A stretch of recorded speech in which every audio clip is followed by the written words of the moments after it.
Hi guys, Jackie here. I'm the creator and illustrator of the Midnight City Tarot deck, and I'm so excited to have you joining me today for another tarot reading. We're going to be doing a reading for Aries season, and we're going to be using my City of Dreams tarot spread. So I'll go through all the questions that we're going to be asking once I get to shuffling, but first I would love if we could kind of set an intention and light our candle before we get into it. This reading really is here to support us in creating the life that we dream of and how we can do that during this new month ahead. And it really feels like the new year because it is like the zodiac's new year. And it's also the spring equinox here for those of you in the New York or United States region. So it just feels like a time of rebirth and renewal. So I think it's perfect time to set our intention. And let's also light our candle. I always do that before we get started. And if you have any guides that you work with that you would like to call in, you may do so now. I did this before I started filming, so I feel ready to go. And may this reading be for the highest and best good of all concerned. I always like to add that at the beginning of any reading that I do. I feel like it really helps to ground it. And I'm going to grab my Midnight City Tarot deck. These are available at my website. It's midnightcitytarot.com. And I'll grab the guidebook, which I just love so much. This is a guidebook that I wrote with my dear friend Amanda Riley. She edited it for me, and Leland Sandberg did all the design. So it's really a collaborative project, and it was so amazing to have the two of them there to help me create this project and bring it into reality. And it totally felt like a Three of Coins moment of, the stability and the help of the team members to make this happen. So it really brought this dream to reality. And I feel like it's a very helpful book to look through when you're giving readings. I find myself looking through it to see what extra little thing might spark in my memory once I pull it out. So definitely recommend picking that up too. And these come as a set. And let's see, this is the postcard that inspired the name of our reading that we're going to be doing today, or the spread that we're going to be doing. It's called The City of Dreams. And I will start shuffling and I will go through the questions that we're going to be asking. So we always start with just an opening general message, overarching theme. That's our first question. And then we ask what is holding us back. And after that, we ask what supporting energies can we call upon? Who or what can we call upon for support? And then we uncover underlying hidden themes, which honestly to me is like the most interesting every time. So we'll see what it has to say for us today. And then our last question is, what are our next steps? So what are our next steps that we can take to create the life that we dream of or bring our dreams into reality?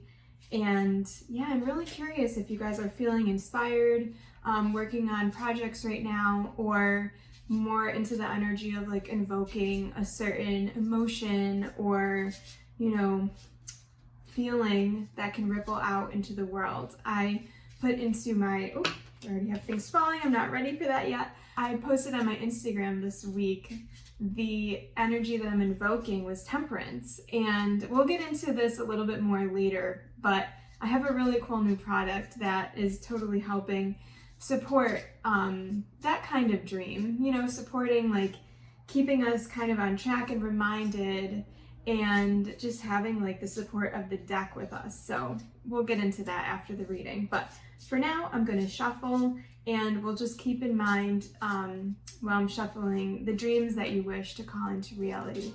And that will help give us like a clear message. Let's get to shuffling.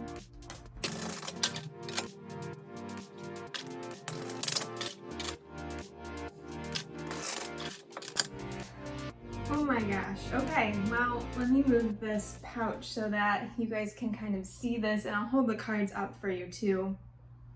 Already I'm going to tell you we have a lot of majors that are reversed. Very interesting. Okay, so let's dive into it. I'll go through question by question, and then we'll see what like overarching themes we have like throughout the whole reading as we go. Okay, so our general message and overarching theme for Aries season is the High Priestess reversed. And I know if you've been following along and watching these readings over the past few months, you know this card has come up for us quite a bit, and usually it's in the position of the underlying and hidden message, and now it's our general theme. So it's almost like it's really calling out to be addressed. So when the High Priestess is reversed, this is really speaking to a block in our intuition, because let me flip this over so you can see the imagery here. In this card, we're at House of Yes in Brooklyn, and in this crescent moon shape, we have the performer up high above the crowd, and just symbolizing that they're, like above everybody else in a different perspective than everyone else and more connected to spirit. So the High Priestess is able to open and get messages from spirit. So when the High Priestess is upside down, this means that something's kind of off with our connection to our intuition. And I've found over the past few months after giving these readings that it usually comes up when there's external influences kind of trying to block our intuition or, make us doubt our intuition. And we'll see what the rest of the readings says, if that's kind of more of the message. Otherwise, it could just be, not connecting to your intuition for a number of other reasons. So that's our message for this month, which is interesting. So I would recommend definitely, and something that I'm going to do is keep writing down my dreams, which I do almost every morning, and looking for themes in there and making time to get quiet and open up to messages from spirit. Because like I said in the beginning, the High Priestess, when they're, in their upright state, they're open and they're getting messages. So I think this is a really good recommendation to just sit, get quiet, and make time to meet the muse, to meet spirit, and to be open to the messages that our spirit guides, if that's something that, that's terminology that resonates with you, or whoever you work with. Could be your future self. I know I ask my future self for advice, and I talk to my past self too. So however you do that, just leave time to and make room for them in your life. So it's nice to have a consistent practice of a certain amount of meditation every morning if you can do that, or going for a walk in the afternoon if you can do that, and just let your mind have some time to rest. And definitely I would recommend spending a little bit less time on devices right now, because that's something that's been really big for me. It's very easy to get sucked in, and I think it's just important for us to have some quiet time to get messages. So very interesting. And then what is holding us back? We have the Knight of Coins, which is our steadfast, responsible, step-by-step self who's not going to go out and be rash and make decisions and just be hasty or anything. So if it's holding us back, let me look and kind of see what this shadow side could be telling us. I'm going to look it up in the Midnight City Tarot guidebook to see, okay, if the tasks that this knight is working towards lose meaning, or they've been dismissed from it, they can lose their drive or even their sense of self. So I think this is really important to make sure that we know exactly why we're doing what we're doing. So in the beginning, when we kind of called in this vision of what life would look like when our dream was realized, it's really invoking that and making sure that we are grounded in what we want and why we want it. And it usually helps to make sure it's for the greater good of the community, and it's for serving others, not just yourself, in a way that, I think it's easy to kind of get caught up in the mundane, and that's what the Knight of Coins is doing. It's every day they're, getting on the subway, they're going to where they need to go to be at this meeting, and, they're not rushing around and being hasty, but at the same time, that can get really boring, and just the responsibility of it can get really monotonous after they're doing it over and over again. And also, if we're feeling one path towards our dream isn't really panning out, it can be easy to feel, the sadness, the loss of that. So it's a good time to kind of get invigorated again. It's the beginning of Aries season. It could be the beginning of the year if you look at it like that. And it's just a great time to kind of get more grounded in what you want to create and to re-envision what you want to create. And definitely try to make it fun, because you don't want to just be doing something and grinding away at it when you're just like, at the end of it, it's like at the end of the day, you want to enjoy your life. It's really important to make sure you're enjoying what you're doing. And that can be found in the mundane, but also it's important to make sure that we're, getting out there and doing things a little bit differently if this is getting too stagnant.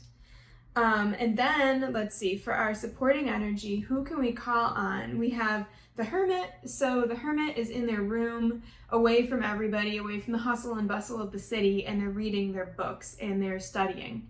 And this is and I love, just a side note, I love seeing this little candle, which is reflected in our candle here. So it's really cool because I feel like we're in the room of the Hermit right now, which is pretty awesome. So we already have that energy invoked, and they've got kind of their cloak on, and you don't really see clothes or anything like that or any of the other cards.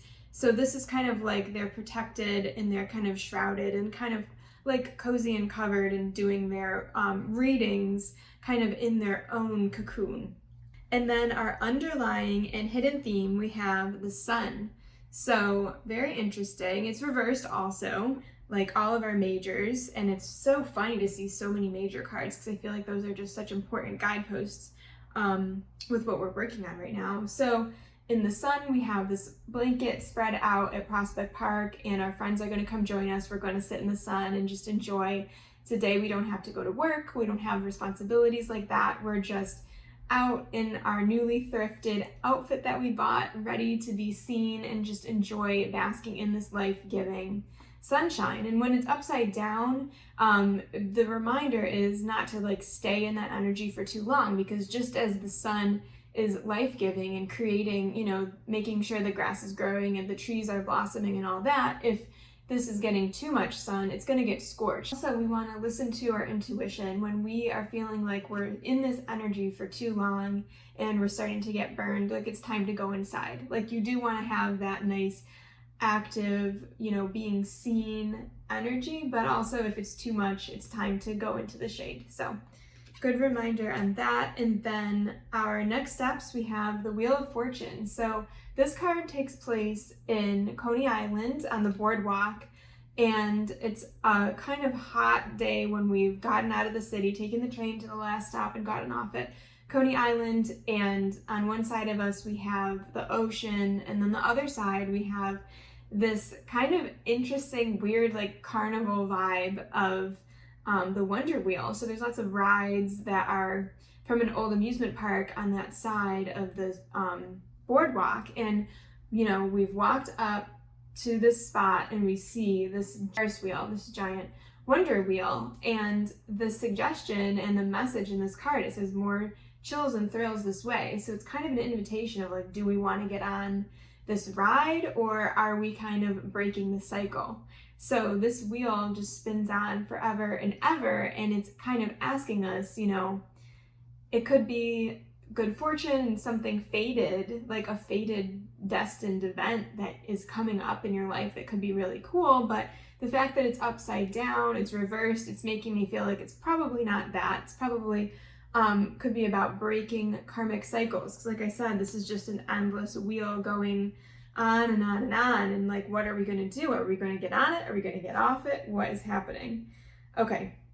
Yeah, and that's what it says. Okay, for reversed, not flowing with the changes that life is throwing your way. So I kind of feel like this is tying back to our Knight of Coins of like, we're just stuck in a rut and stuck in routine and just going through like the same monotonous, responsible, step by step routine of every day.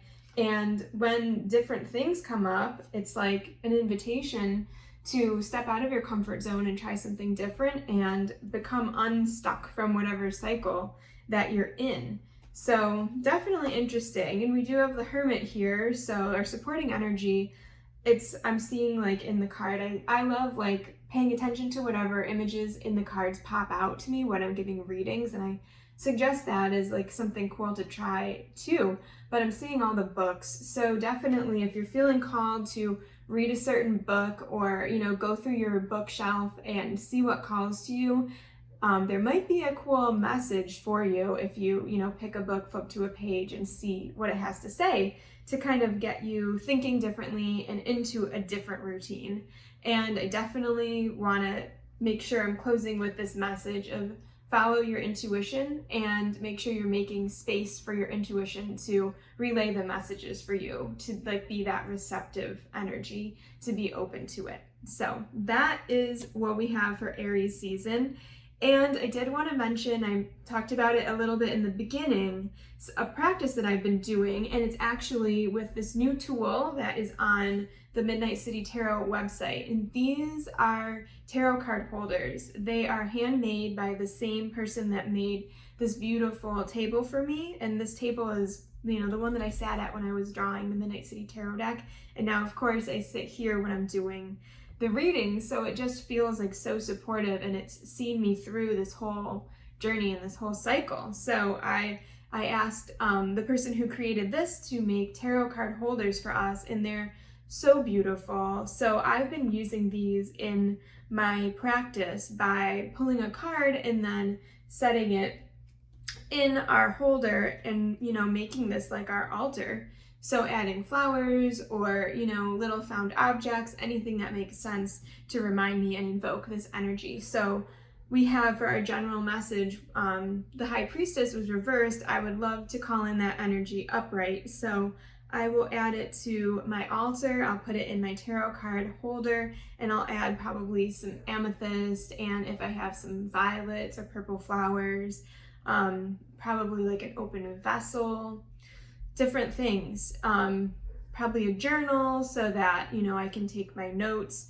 This would be a lovely way to kind of invoke this energy and to call it into your practice. So this would be great to sit in front of and do dream journaling every morning. So I'm going to try to hold myself to that. And yeah, so these are available at midnightcitytarot.com and super cute. I just love them so much. Oh, and for every tarot card holder purchased, a tree is planted. So I thought that was a really cool way for us to give back to the, community at large and the world at large. So awesome. I think that's everything for today. Thank you guys so much for being here. I really appreciate it. If you liked the video and could share it with a friend, that'd be awesome. Or give it a thumbs up and make sure to subscribe. And I will see you guys next time for the next City of Dreams reading. Wishing you a wonderful month ahead and happy spring.